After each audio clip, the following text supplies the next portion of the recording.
Hi everyone, this is FIDE Master Dennis Monokroussos, and today we're going to take a look at some viewer questions and my responses to them, and I hope that they'll prove helpful. So I'm going to answer them out of the order in which they were asked, and what I'm going to start with are a couple of questions about the winnower poison pawn French. So first let me read the questions, and then I'll get to them. Okay, so King Hunter asks, or he says, I find a main line in the winnower with white very complex and hard to understand. And it goes like this. So here we have the French, and this is the winnower variation right here. And, okay, actually he gives yeah, my move order is slightly different from his, but comes to the same thing. Yeah, his move order is, okay, I think he had some typos. But anyway, we get to the position that he wants. Okay, so this is the so-called poison pawn variation. Now, there's a poison pawn in the Najdorf. This is something different. Okay. So all of this is well known. D takes c3, queen d3, bishop d7. Now here there are a whole ton of moves, including three he mentioned. So knight c3, queen c3, rook b1. But the only line that he continues a little bit goes like this. So knight c3, a6, h4, and knight f5. And he says that Kazimjanov said on his DVD to the winnower that black doesn't have enough compensation, but the results of the better players in this variation aren't so impressive. He gives us an example that is King Hunter, not Kazimjanov. Svidler losing with white against Ivanchuk and Linares 1999 very quickly. And then he goes on to ask and says, perhaps you can explain some things, general strategic plans, tactics for white mainly, and so on. Okay, so a few quick questions or a few quick comments here before we get into some of the nitty-gritty here. So first, as I mentioned already, white has a whole slew of options here, of which the lines with knight c3 are just one of them, and it's very, very theory intensive and extremely tactical. Second, this wasn't in fact the line that he gave, had nothing to do with the Svidler-Ivanchuk game. That game went like this. So that continued rook to b1, castles long, knight takes c3, knight a5, g3, and so on. And in fact, Svidler didn't really lose so quickly. It was a 39-move game, though he did have a worse position fairly quickly. Now, the line that he played, though, was not so popular. But never mind that. Let me address the broader issue. So why does Kazimjanov say that black doesn't really have so much compensation if these results, as he mentions, aren't really so great? Well, in fact, I would dispute that. I think, generally speaking, white does as well against the winnower as he does in any variation. In fact, often better. But what's appealing about the winnower is that it's extremely tricky and tactical and repays very hard and labor-intensive analytical work. It's not the kind of thing, certainly at a higher level, and really probably at almost any level, where you can just kind of go into it sight unseen and expect to have good results. It's definitely the kind of position that requires, serious work, especially from white, because black will, of course, accrue experience over time in dealing with this variation, while white is unlikely to see it very often. So it's a very dynamic approach for black. The winning chances are certainly more than they are in many other variations. Of course, there's more losing chances too, but it's not drosh at all. Let's put it that way. Now, I think that Kazimjanov is right in his assessment in the following sense. I think most top grandmasters are suspicious of black's play, so it's not reached the point where it's a matter of kind of a science, where if you know the right algorithm or you've memorized a few crucial lines, that white can just guarantee a win with a win over this variation. It hasn't reached that point. It's still an art rather than a science. But I do believe that the general view at the top is that if white kind of knows what he's doing, then while there's no guarantee of a win, I mean, you can always fall apart tactically. There may always be some really neat computer-prepared surprise. But generally speaking, I think their belief at the top, at the strong grandmaster level, not just Anand, but let's say 2650 and up, the belief is that if White knows what he's doing and is well prepared, then, well, he's not guaranteed to win. His winning chances are really going to be very, very good. Okay, so that said, it's not clear how much that applies to us who are not at that level, and certainly since we're not worrying full-time about how to play against a variation like this, it maybe doesn't even apply at all.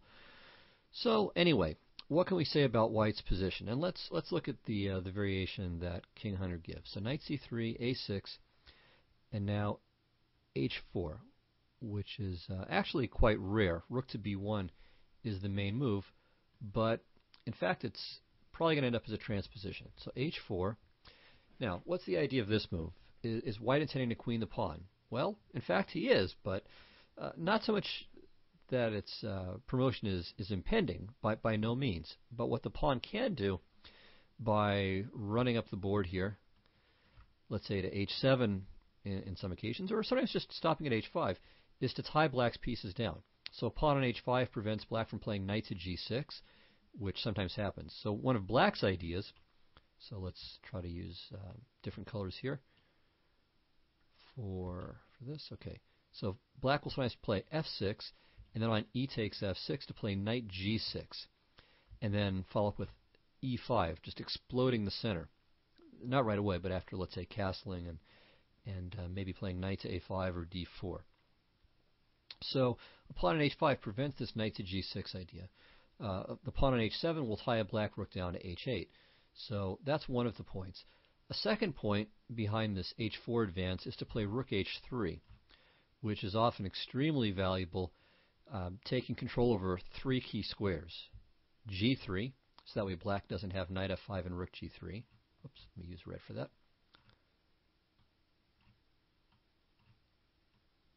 Okay, so it takes control over that square. It helps to fight for the control of e3 against, again, knight to f5 and then maybe d4 and knight e3. So we're fighting for that one. And we're also providing support for the c3 square, which after moves like rook c8 and knight to a5 can become vulnerable. So there we see one of White's defensive ideas. Okay, let me get rid of all of the colors here. Knight to f5, rook h3, Black castles long. Okay, and this too is very common. You might think to play a move like rook c8, but the consensus seems to be that Black's king in the center isn't worth the tempo that you save, or the tempi that you save. So after Black castles long, he'll fairly often, not always, but fairly often play king to b8 and then rook c8. But simply having the rooks connected is and the king out of the center is worth the time investment. Though also it should be said that sometimes the rook on d8 is quite good, and Black will simply play d4 and bishop c6 and again just try to explode through that line rather than using the c file. Okay, so Black castles long, and now after rook to b1 and knight to a5, we've transposed back to the main lines. So, or we could say the absolute main lines. So after h4, as I said, that deviated from rook to b1, but by the time we get back here with rook to b1 and knight to a5, h5, and we're back in very much mainstream theory. Okay, well, I'll just show a few moves from here and then take a very quick look at a couple of games in this variation. Okay, so Black plays knight to c4 here. This does a few things. I mean, one little trick that Black needs to worry about. It doesn't really work here, but it has happened on more than one occasion, and it's this tactical idea with queen takes a6. So the point being ba6, bishop takes a6 check, and then Black has to cough up a bunch of material right back. Here I think it doesn't work because maybe if oh no, let's see. Yeah, queen takes a6. I think he can probably take it. Maybe even king to b8 can be played, but yeah, it's not. Doesn't work here. So maybe I should think about this a little bit more. So anyway, it is a real tactic, and might even be. I'm sure it doesn't work here, but I'm not 100% sure off the top of my head why not. Yeah, I think you just interpose everything. So takes. Well, okay, going back a move here. So queen a6, ba6, bishop here, knight here, and okay, bishop c6 is threatened. So let's say we take. Well, I would take probably with the rook, but yeah, I mean it's only 3 pawns for a rook and no real counterplay, so it doesn't work here. But we do have to be careful about this. And there could be lines where, let's say, if this knight has left c3, the rook could swing over to c3, and at some point in that combination. All right, so h5, as we said, and now knight to c4. And then here, white's got a couple of choices. One line that's been played a reasonable amount, but isn't as popular as the main move is h6. And as I said, the idea of this is to tie down black's rook. Now here, black makes a very good move. It's well known in theory, rook to g6. So the point is, white's going to play h7 next, and okay, if this rook goes to h8, then the only file that either black rook really has at its disposal is the d file, maybe in some d4 variations. All right, so what black is trying to do instead is to maintain maximum activity for his rooks, and thus rook to g6 is the best move. And after h7 to play rook to h8. So that way the rook on g6 stays active. It could come back to g7 and then we grab the pawn here. Or it also supports the f6 idea, trying to blow open white's center. So I think black's results in this variation are good, and it's considered to be theoretically quite viable. So white leaves the pawn on h5 where it's safer and gets on with some other ideas. And in particular, the main move now is rook to b4, which looks rather unusual at first glance, since the idea isn't really to make this exchange sacrifice on c4 either. If white were to do that, then the material would be roughly equal, and given white's fairly poor queenside structure, that endgame would not really be any problem for black at all.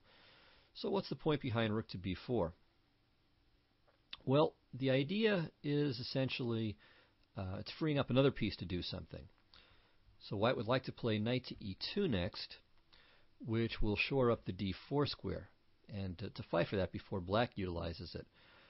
But if he plays a move like knight to e2 straight away, then among other things, black might have the annoying move bishop to a4, aiming at c2. So rook to b4 takes care of that, and it has an auxiliary idea as well that we'll see momentarily. It seems that black doesn't have anything better right now than bishop to c6, but it's kind of a half-waiting move. All right, well, white now plays knight to e2, and now black plays bishop to b5. So even though he played bishop to c6 last move, he now makes the second little half step. All right. On the other hand, as we'll see, maybe rook to b4 has its drawbacks as well. So even though black kind of lost a little bit of a tempo there, maybe he'll regain it. Okay, well now we'll see a second idea behind rook to b4, and it's to meet bishop to b5 with the move a4, bravely facing the possible discoveries on the queen on d3. Well, black has two main moves here. One is queen to c5, which is in fact the main move. The second is knight takes e5, and it's important, of course, that we look at this because black is regaining his pawn. And he does keep the pawn.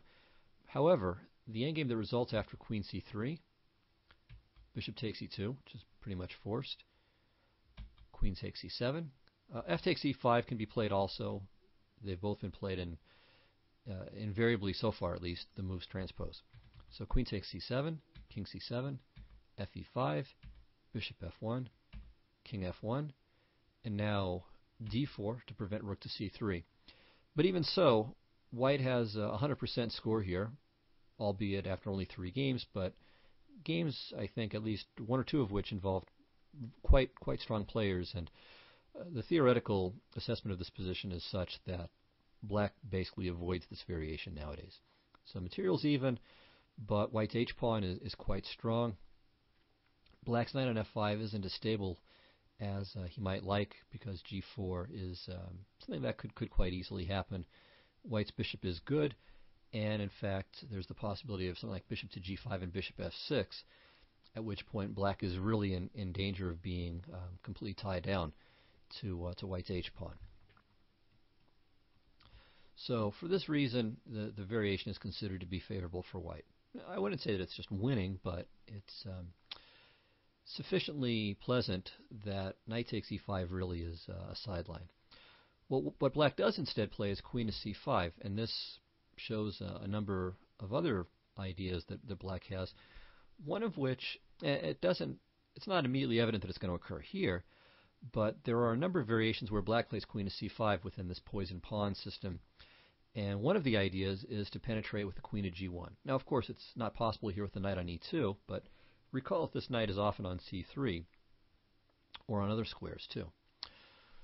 So after queen to c5, we're also, of course, hitting the rook on b4, and we're protecting the bishop further, and in some cases we're supporting a pawn going to d4 or a knight going to e3. So there are quite a number of things that this active queen is doing. Okay, well here, this position has occurred a number of times. In one game, actually a couple of games, but one in which it was shown to be a mistake, white played queen to c3. I think this was from a Cheparinov game, and he'd simply forgotten his analysis. So after queen to c3, protecting black played d4, white is forced to play queen to b3, black played knight to a5, and already white is in serious trouble. So in that game, he chose to play rook takes b5, knight b3, rook c5, knight c5, and black is just better. So white has the bishop pair. He's down the exchange for a pawn, but black's pieces are just so active that this turned out well for black. So the right move here is bishop to a3, and only next to play queen c3. So we'll take a very, very quick look at a game in that variation, and then we'll move on to other questions. But I hope that this was at least a little bit helpful. Okay, yeah, so the Cheparinov game was against Grishuk from the one of the FIDE Grand Prix events in Baku last year in 2008. And as I said, after queen c3, d4, queen b3, knight a5, takes, here. Black is threatening to play d3. So this pawn push here, white tries to prevent it with knight to g1, but after rook to g3, blocking this rook from h3, it's going to happen anyway. So there it is, even though the knight on c5 is hanging too. So the point is on bishop c5, d takes c2, threatening the queen, knight e2, rook to d1 check. White is lost here. So in the game he played after d3, rook takes g3, takes, again if bishop c5, d c2. So he took, knight a4, knight e2. Now black is up a full exchange. Now he's up the exchange in a pawn, and this h-pawn is not going to save the day here. So he plays this, and now rook to d1, and the rook's just going to go to d8, and then to h8, and the game ended relatively soon.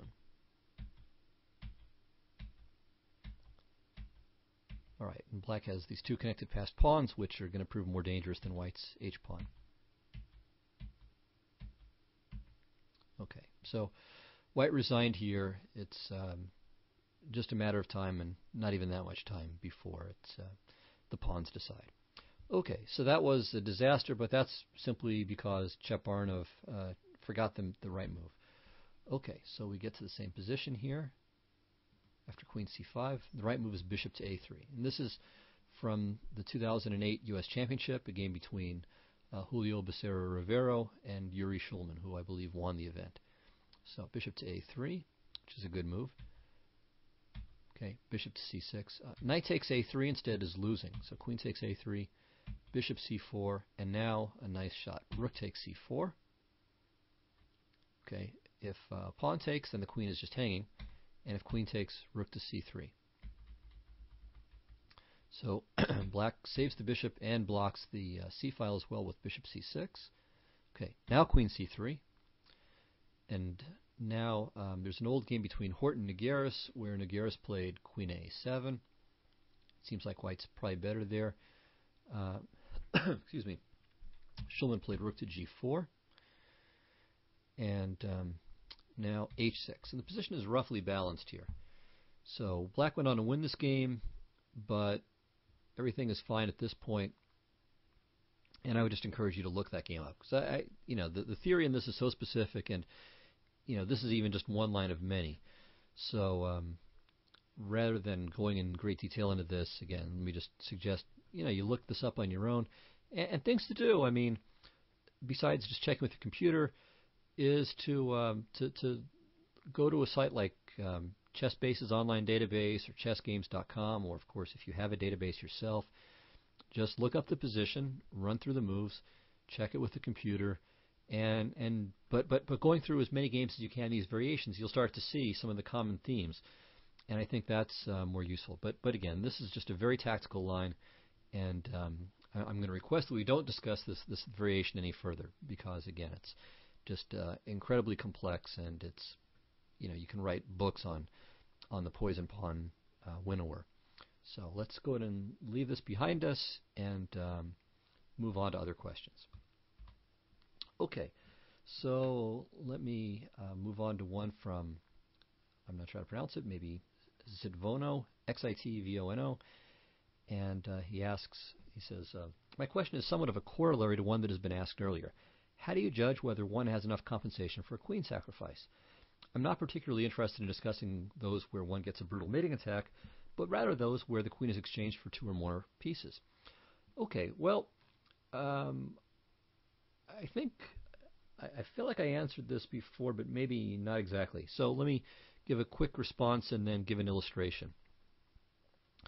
I would say that generally speaking, you should hope to get two minor pieces, a pawn at least, two would be better, but at least one, and something else, where that something else could be some kind of a bind, it could be an initiative, it could be an attack, not necessarily one where, a brutal mating attack, as he puts it, but one where you clearly have good attacking chances. And so I would say that's probably enough. Two pieces, one or two pawns, and something else, whatever that something else is. A bind, an attack, a strong initiative, something that gives you further play beyond just the material compensation. Okay, so here's a famous example, probably not famous enough, but one that's reasonably well known, and it's a game between the famous Soviet-era player Rashid Nezhmetdinov and his opponent Oleg Chernikov. So Nezhmetdinov is white here. So we have an accelerated dragon, which turns into, well, actually doesn't quite turn into a regular dragon because black never played d6. So we're still in a famous accelerated dragon line. White generally plays queen to d1 here. That's the main move, and then black either plays knight e6 or e5 are the two main moves here. Also knight takes b3, of course, is quite playable. But here, white played queen to h4. And this was thought at the time to be kind of a drawing variation. So black plays queen to a5, threatening to play knight takes b3, exploiting the fact that white can't take with the a-pawn because the rook is hanging, and also, of course, threatening to follow up on c takes b3 with bishop takes c3 check and then queen takes c3. Okay, so white castles kingside. Normally he'd prefer to castle queenside, but that's not really going to happen here. And now bishop to f6. And so the drawing variation is just queen to h6, bishop g7, queen h4, bishop f6, and so on. But Nezhmetdinov found a really attractive idea here. He played queen takes f6. Very dynamic approach to the position, and typical of his play. Okay, so the idea is here. If knight takes b3, then in fact with a takes b3, white is doing fine here. Okay, if e takes f6, certainly the main move, the most obvious move, then bishop takes d4, and white's going to follow up with knight to d5. And we can see, okay, white's going to have two pieces and probably a pawn. He's probably going to win the f6 pawn. It's also threatening not only knight takes f6 in a position like that, but if f5, then knight to e7 would be checkmate. So he gets a very dangerous attack. In the game, black played a good move that doesn't fundamentally change the contours of the position, but does cost white a tempo. So he plays knight to e2 check, knight takes e2, e takes f6, the knight comes back to c3. And now here black should have played d5, giving up a pawn, but getting rid of, or I should say, really opening up the position for his pieces so he can quickly challenge white's pieces, so that on knight takes d5, bishop e6, he can meet bishop to d4 with bishop takes d5, when white's compensation is probably inadequate. So instead, rook to e8 happened. White played knight to d5, not even worrying about this pawn on e4. Well, of course, there's nothing to worry about because rook e4, knight f6 check. So black plays rook to e6, bishop to d4, king g7, rook a to d1. Again, black should have played more actively with b5 and then bishop to b7. Again, trying to destroy this monster knight. But after d6, rook d3, bishop d7, rook f3, he's a bit too late. So you can see, okay, white didn't even have a pawn in this case, so he ended up with two minor pieces. But this gives a good idea of the kind of compensation that is adequate. So here it shouldn't have been adequate, but the point is you look at a position like this and you see the kinds of things that make for a legitimate and playable sacrifice. Black has plenty of material, but it's very difficult for him to actually use it. His queen has nothing to do at all. There's no targets. All of white's pieces and pawns are self-protecting. His bishop wasn't even in the game for quite a long time, and it's getting there a little bit too late. And black's rooks are primarily restricted to defensive functions. So all of this put together gives white excellent compensation for the sacrificed material. So the game continued bishop to b5, bishop c3, queen d8, knight takes f6. Here black's last chance to defend was with rook to c8, again intending to sacrifice, return some of the material back, but to break the attack at a reasonable cost, while a reasonable cost is still a viable option. So after bishop e6, rook c3, bc3, bishop f1, knight h5, king h6, rook f7, and then queen g5 gives black reasonable chances still to fight in the game. All right, after knight takes f6, Chernikov played bishop to e2, and Nezhmetinov finished in a characteristically brilliant fashion. Knight takes h7 check. Okay, if king takes, then rook f7 is going to lead to a win, and also to maybe more material gain as well with bishop e6 afterward. So black played king g8, rook h3, obviously eyeing possible mates on h8, rook e5, f4, so we don't care about this rook on f1, bishop f1, and now even more remarkably, king f1. Okay, we don't care about the rook on e5 just yet, we have time. Rook c8, and now another fantastic move, bishop d4. So Nezhmetinov just keeps all of his attackers, so that's the key thing. And black now has no way of kind of buying out. There's no way from the sacrifice the exchange to eliminate one of white's bishops, or even the knight, or even the rook. So he tries b5 with the idea of playing rook c4. It's a very good idea, but it's too late. Knight to g5. Black played rook to c7 to defend the f7 pawn. And now a nice finish here. So bishop takes f7, rook f7, rook h8. And here we have a monster fork. And he takes this one, rook e4, knight c6.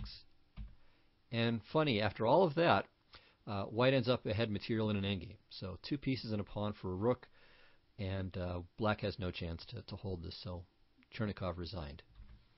So pretty remarkable game by Nezhmetinov, and hopefully at least a good first glance at what kinds of compensation white should hope for, or I should say the sacrificer should hope for when giving up the queen for minor pieces. Okay, on to another question here. Okay, this is from Slicey Hams, who says this. Hi Dennis, I was wondering if you could help me understand more fully what it means to develop with tempo, or to move a piece with tempo. It takes a turn or a tempo to move a piece, I know that, but at times I feel like I've lost a turn against an opponent. Okay, anyway, let's try to demonstrate this by examples, especially in an opening. Okay, so 4 quick examples here, and they'll all start with e4, e5. And I think this is not really coincidental, because it's commonly the case that in e4, e5 you get these open games where rapid development is at a premium. Okay, so first example is the center game. Very simple example. So d4, e takes d4, queen d4, and black gets to play knight to c6 for free. In other words, he's bringing out a piece, and because it's attacking the queen, it kind of happens for free. So the queen has to run away, and then black gets to bring out another piece, while white is moving the same piece twice in the opening. Now, it doesn't mean that this opening is bad for white, but all things being equal, black has gained something by white's repeated queen moves. Okay, so that's an example of bringing a piece out with tempo. Okay, another example is in the old queen to h5 line. All right, now this is somewhat dubious, but it's not as bad as its beginner's book reputation. So Hikaru Nakamura played this a few times several years ago, and okay, his results were ambiguous, to put it kindly. But on the other hand, it wasn't so bad either. I mean, sometimes he got an advantage from it, sometimes not. I mean, it's not as promising. I think it's pretty easy to say. It's not as promising as regular moves like knight to f3, but it's not just an outright blunder either. Okay, that said, one very interesting way to meet this is with knight to f6, simply gambiting the pawn in exchange for very rapid development. So here, black is again developing a piece with tempo. The knight comes out, it attacks the queen has to move, and so it means that black is going to get to bring out another piece. And furthermore, with the queen on e5, black's going to get yet another free move here. So knight to c6, once again hitting the queen, again with tempo, and black gets very good play here for the sacrificed pawn. So in fact, I worked on this a few years ago. I think I discussed it on my blog a long time back. My blog is chessmind.powerblogs.com, but it might have even been the previous blog. Anyway, the point is just that there might be some very careful lines where white can perhaps have some hopes for an edge when black sacks the pawn, but unless white plays very accurately, not only does he not get an edge, he can in fact find himself in a lost position in a hurry. And I believe a long time ago in one of Nakamura's blitz games with this line against a fellow super GM, he lost in 13 moves when the guy played this pawn sack line. So it's dangerous. But in any case, the point is just to illustrate the idea of developing with tempo. Okay, a third example is in this bishop to c4, knight c6, and now queen h5 line. So again, we'll see that white ends up losing tempi. So g6 isn't really with tempo, unless we're going to end up fianchettoing the bishop, which we might. Okay, so queen f3, knight f6, queen b3, and now the best move for black here, and this will lead to a fine illustration of playing with tempo here. It's a d5, sacking a pawn, but as we'll see, black gets his money's worth out of this, and then some. So after e takes d5, knight to d4, white is already, well, he's lost. If queen to a4 check, black simply plays bishop to d7, which is, again, a development with tempo. He's bringing out a piece, and white has to move a piece that's already out a second time, and then black can do something else. In this case, the something else is quite clear. Black is going to play knight takes c2 check. So white has no safe place to move the queen. That simultaneously protects the pawn on c2. And in fact, for this reason, white's already lost. If he plays queen to c3, then black has a very good move with tempo. Bishop to b4. Hits the queen, develops a piece, and now if queen to d3, bishop f5, once again, developing with tempo, bringing out a piece, and white can just resign here, because the queen moves, then knight takes c2 check is the follow-up, and that's just the end of the game. White can't take the bishop on b4. I mean, he can legally, but it's not advisable. Knight takes c2 check, and the queen is lost. So, winning fork. Okay, so that's a third example. And a fourth example is the famous Morphy versus the Count and Duke game, probably the most famous game of all time. So we'll see a number of instances where white develops with tempo there. So even here, knight f3 is an effective development with tempo, though in a different sense. So here it's not that the pawn has to run away and then white does something else, but that white is doing two things at once. He's bringing out a piece and he's attacking the pawn on e5. Now, black can conveniently develop with knight to c6, which kills both birds with one stone. So knight to f3 isn't quite as devastating as it could be if black had to react in a more passive way. But it is still a very good move. Okay, in the famous Morphy Count and Duke game, black played d6. Philidor's defense, which is a viable opening, but it is a more passive approach to white's threat. Okay, Morphy plays d4. Here black plays bishop to g4, which is a mistake, or at least inaccurate. I mean, black is forced after this to either play a dubious pawn sacrifice or to follow the game here. So white plays d takes e5. And now the problem is that if black plays d takes e5, white trades queens, takes on e5, and he's won a pawn. And he also has this fork, though black can defend it with bishop to e6. But still, white has won a pawn for nothing, and as such has a big advantage. So sometimes people will play knight to d7 here with black, which is a dubious gambit. White's just fine after e takes d6, bishop d6, bishop e2. So, there are people who like this. It's okay, but black's results with it aren't really very impressive. But it does occur, and perhaps one should know about it. Okay, the other choice that doesn't involve a sacrifice is bishop takes f3, and that was the move chosen in the game. But now we're going to start to see, again, development with tempo. So queen takes f3, d takes e5, and now bishop c4. So white brings out a piece, and he's got a threat of mate on the spot. Now black can develop and defend the threat at the same time. So it's not as compelling as the examples we saw before where white would bring out the queen and get the queen kicked and have to move it over and over again. But still, this is a nice development where at least we're getting to do two things at once. And if black, let's say if black had intended to play knight c6, knight to d4 to try to exploit white's queen being out, well, here he's too late because of the mate. Okay, so knight f6. And now white plays queen to b3 with a double attack. So we're hitting f7, and we're hitting b7. Okay, queen to e7, knight c3. White could take on b7. It would allow the queen trade with queen to b4. So white's basically trying to torture black here. Also, bishop takes f7 was possible, but it's in fact bad, and I analyzed that on my blog at one point as well. Okay, anyway, leaving aside the intricacies of this game, c6, now it does three things that are all useful. So it covers b5, it covers d5, and it clears the queen on e7's defensive path to the pawn on b7, so white can no longer take there. Okay, white played bishop to g5, pinning and developing, and now black played the suicidal b5. So his position was difficult before, now he's just toast.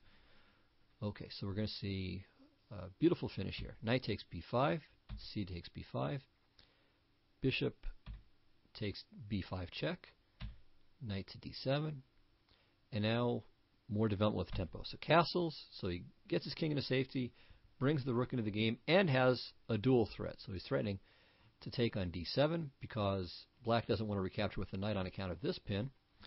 Also, he's threatening to take on f6 first, so he can do it the other way around, get rid of the knight, and then take on d7. So black plays rook to d8. Well, now white does this. Rook takes, and again, development with tempo. And now black is out of rooks to use for defense. So the rook on h8 can't hop over to d8, and white has the same two threats again. Bishop takes f6, and taking on d7. So black tried to unpin with queen e6, and now white finishes in style. Probably almost everyone watching this has seen this before, but for those of you who haven't, I definitely invite you to try to figure out how white finishes the game. There are many good moves here, so it's not a matter of just winning, but trying to win as quickly and elegantly as possible. Okay, here's the solution.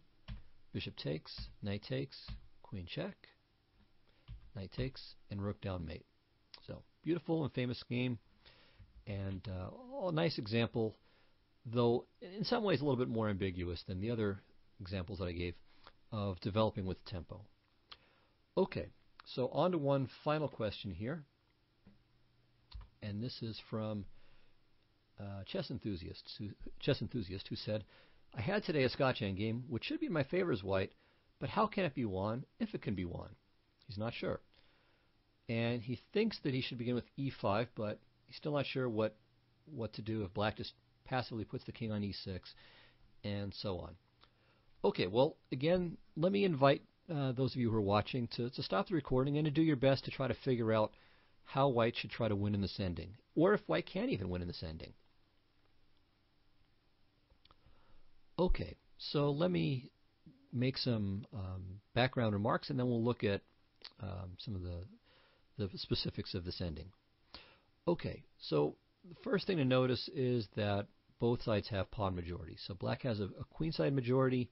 He has 4 pawns over on the queen side, while white only has 3 over here. And then likewise, white has 4 pawns on the king side to black's 3. So the value of having a pawn majority, of course, is that you can create a passed pawn. And once you've forced a passed pawn, in a position like this, it's not that you're going to queen it, but that you tie the opponent down to defending against defending that pawn, to preventing it from queening. And in the meanwhile, you then use the fact that the opponent's king is tied down to grab other goods. So that's the real goal of having being able to force a passed pawn. Now, black's problem is that his queenside majority is crippled. There's no way for him to force a passed pawn without white's help. So what is he going to do? How can he force a passer? If he plays, let's say, b5 and c4, well, white can just take if he wants to. And when black recaptures, he still has no passed pawn. He's just going to have these doubled c-pawns and no way to kind of straighten them out. If black could bring, let's say, his king up to a square like b5 and then play c4, well, in that case, he could create a clean majority.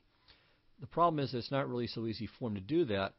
And also, while he's busy doing that, even if he could achieve it, white's going to run his pawns up the board and create his own passer, perhaps too soon. But I think even simpler, white will just play king to d3 and prevent c4 from being a safe exchange for black.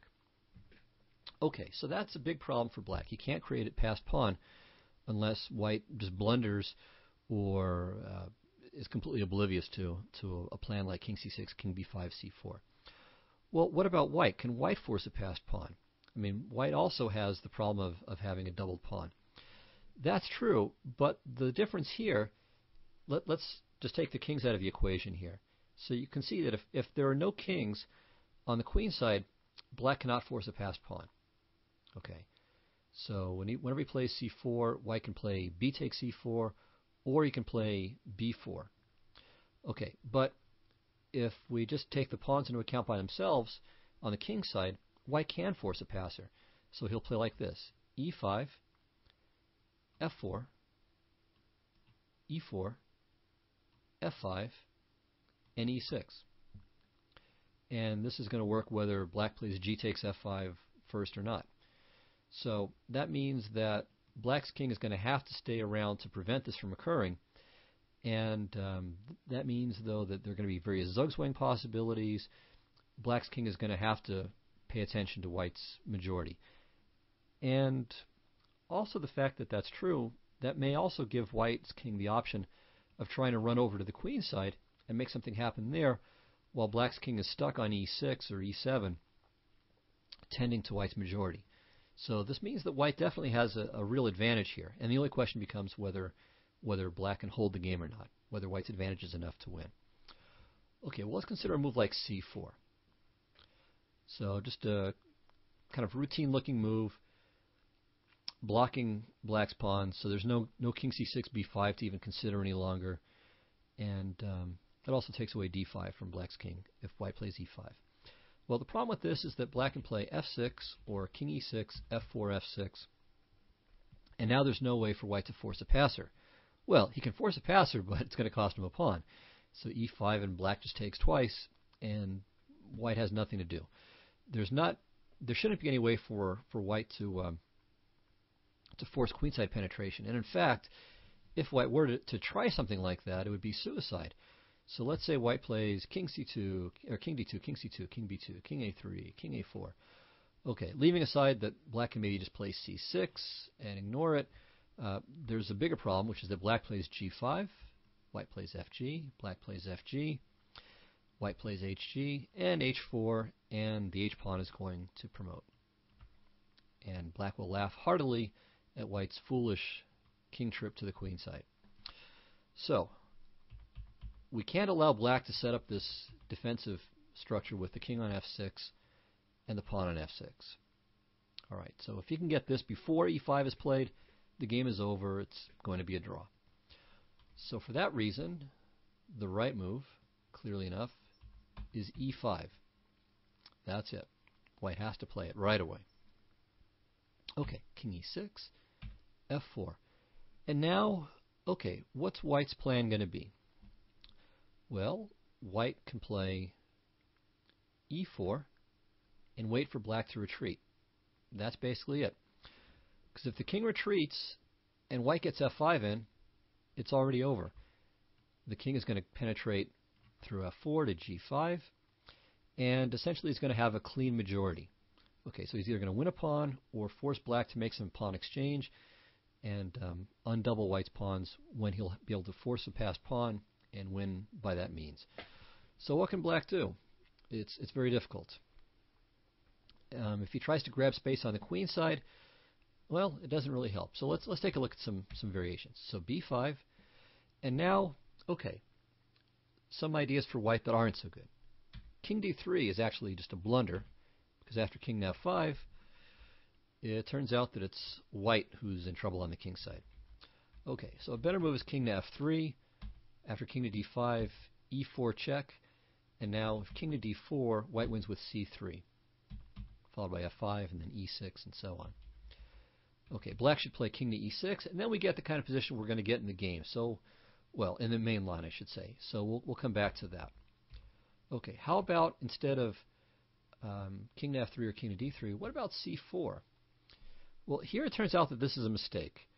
And this is a very important and instructive mistake, too.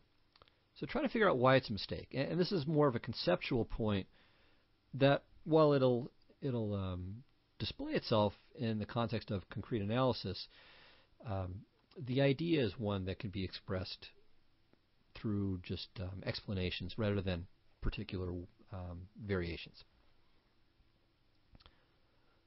Well, the problem, quite simply, is that black is depleting himself white is depleting himself of a key tempo at a certain moment. So b4, and now the position is just going to be a draw. So one variation would be king f3, king f5, e4, king e6, king e3. Okay, now black has an important choice. Moving pawns on the queen side will do nothing except run him out of tempo moves. So he should leave the pawns where they are and decide whether he's going to play king to e7 or push the f-pawn. Well, if you bring the king back, this is always a loser, period, in this endgame. f5, and as we mentioned before, the king is just going to break through. King g5.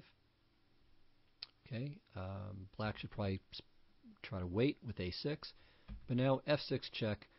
And if the king retreats, e6 wins everything. And if king h7, well, e6 anyway. fe, e5, a5. And notice, well, okay, no, even, yeah, if white doesn't have f7, he would have nothing, but he does. So f7, king g7, queen, takes.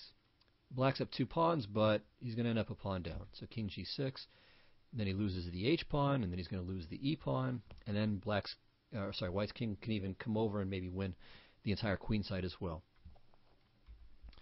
So here, king e7 is a blunder. So black has to play f6 or f5, which come to the same thing. So f5, e takes f5 is never a good idea, because after g takes f5, it's simply impossible for white to penetrate. So you can see there's no entrance for the black or for white's king any longer.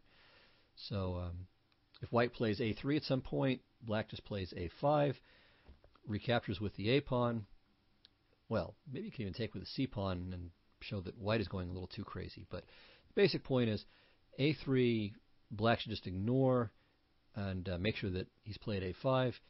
And as long as his king stays in front of the e-pawn, that's it. Okay, so e takes f6 is the only responsible winning try here. King takes f6, and now the problem for white is that he's not going to have a tempo when he needs it. So e5 check, black should go back, and now let's say king e4, king e6. What do? f5 check, it's the only try. G takes f4, king f4. And now because black has tempo moves left over here on the queen side, let's say he plays a6, white loses. So we have this so-called trebuchet situation with these guys connected, where whoever moves loses the game, loses a pawn and loses the game, and in this case it's white. So f5 is just a blunder here. It can't be played. But without that, white has nothing. So that's why, going back, c4 is a bad move, because after b4, he's out of tempi.